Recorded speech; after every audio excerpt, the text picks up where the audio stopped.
सीताराम मामी स्पेशल रोसई को आपण मानकु स्वागत।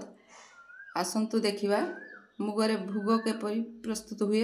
आज सावित्री व्रत सेथिपाई मु गतकाली मुग को भांगी पानी रे बतुराई देइथिली। आज सकाळे मु ताकू भल भाबरे परिष्कार करी धोई नेइची। सेथिपाई आवश्यक नडिया कोरा काकुड़ी चुना चुना करी मु काटि नेइची।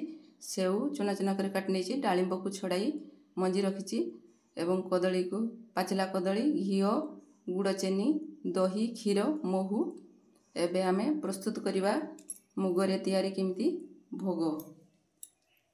आसंतु देखिबा आमे एबे नडिया कोरा पकाइबा एवं चुना करिथिबा काकुड़ी को पकाइ देबा सेउ पकाइ देबा एवं आमे डालिंब को छड़े रखी से मंजी को पकाइ देबा कदली पकाइ देबा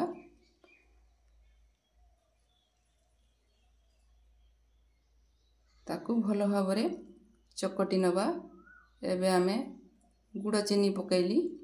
आपण चाहिए केवल चीनी रे करि परिबे। एबे आमे क्षीर पकाइबा एबे घिओ पकाइबा एबे आमे महू पकाइबा। एबे आमे प्रस्तुत ही गला हमरो मुगरे तैयारी भोग। देखंतु जय सीताराम। मोर चैनल टी को लाइक एवं सब्सक्राइब करिवे। घरे बनाई ताकू खाइबे। धन्यवाद।